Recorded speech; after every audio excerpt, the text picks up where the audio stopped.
Heart failure is used to describe a point at which the heart can't supply enough blood to meet the body's demands.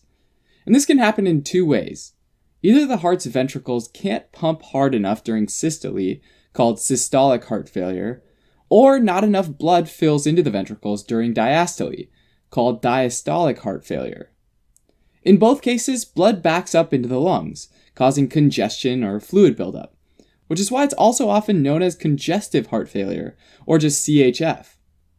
Congestive heart failure affects millions of people around the world, and since it means that the body's needs aren't being met, it can ultimately lead to death.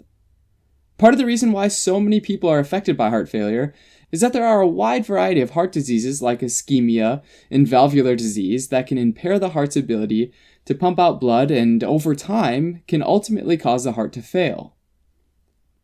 Alright, so first up is systolic heart failure.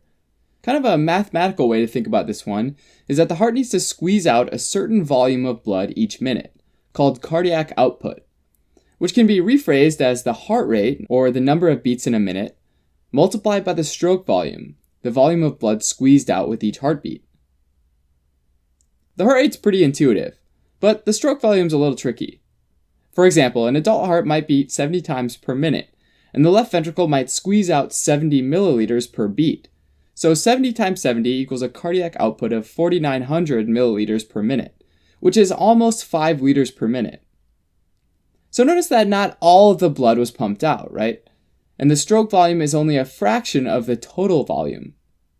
The total volume might be closer to 110 milliliters, and 70 milliliters is the fraction that got ejected out with each beat.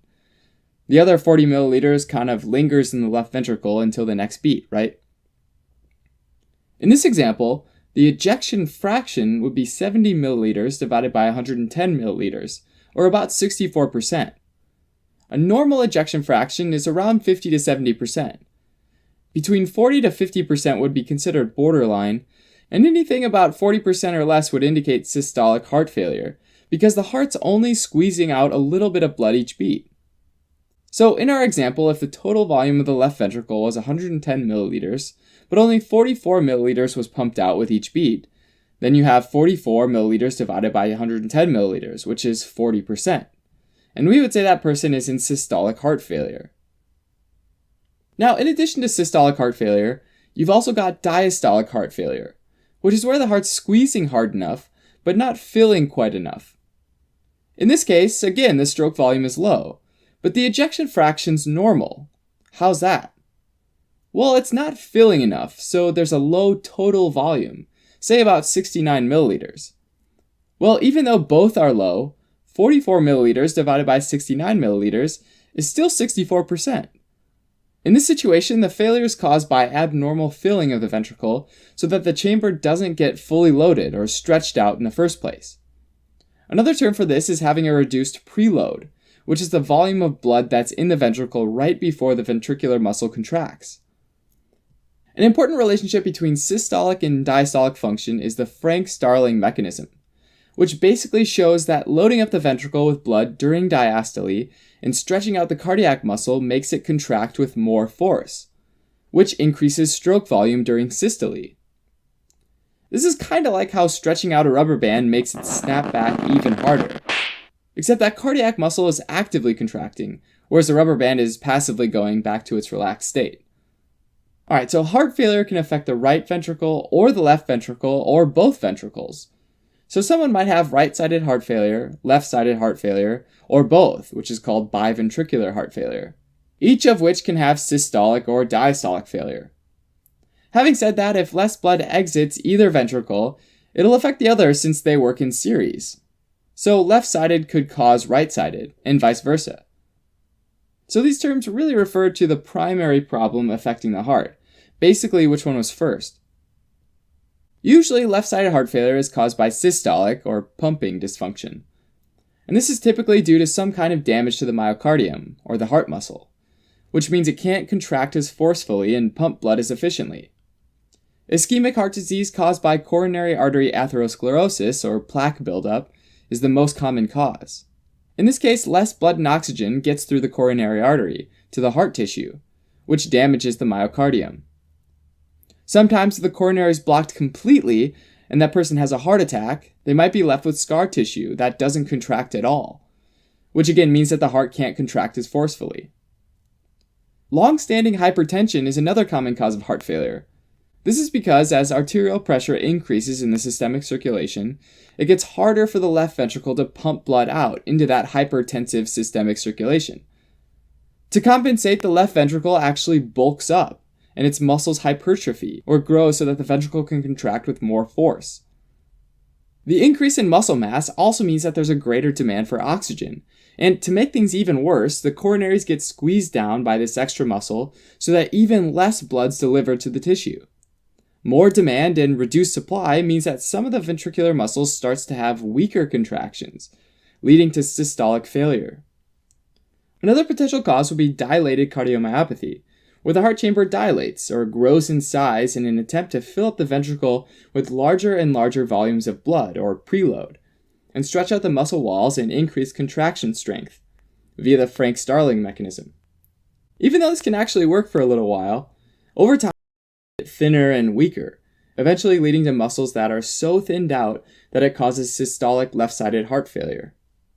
Ultimately, the ventricular walls need to be the right size relative to the size of the chamber in order for the heart to work effectively. Any major deviation from that can lead to heart failure. Alright, even though systolic failure is most common in left-sided heart failure, diastolic heart failure or filling dysfunction can also happen. In hypertension, remember how the left ventricle hypertrophied? Well, that hypertrophy is concentric, which means that the new sarcomeres are generated in parallel with existing ones. This means that as the heart muscle wall enlarges, it crowds into the ventricular chamber space, resulting in less room for blood, meaning that in addition to contributing to systolic dysfunction, hypertension also can cause diastolic heart failure. Concentric hypertrophy leading to diastolic failure can also be caused by aortic stenosis, which is a narrowing of the aortic valve opening, as well as by hypertrophic cardiomyopathy, an abnormal ventricular wall thickening, often from a genetic cause. Restrictive cardiomyopathies are yet another cause. In this case, the heart muscle gets stiffer and less compliant, and therefore the left ventricle can't easily stretch out and fill with as much blood, which leads to diastolic heart failure.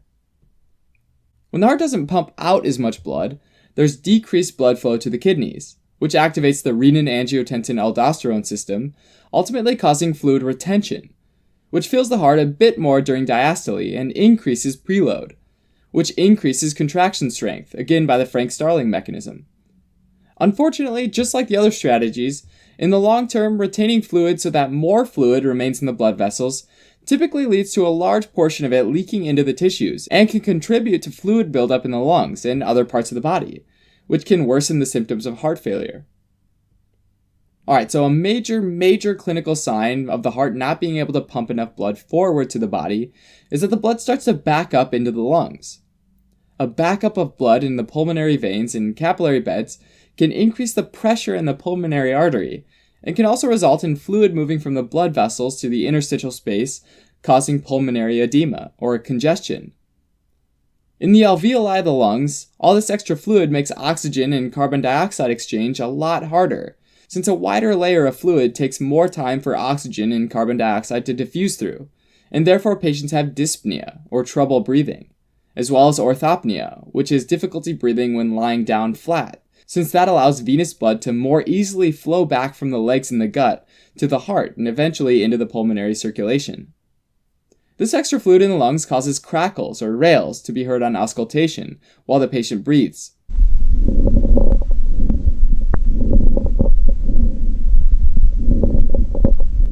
If enough fluid fills some of these capillaries in the lungs, they can actually rupture, leaking blood into the alveoli.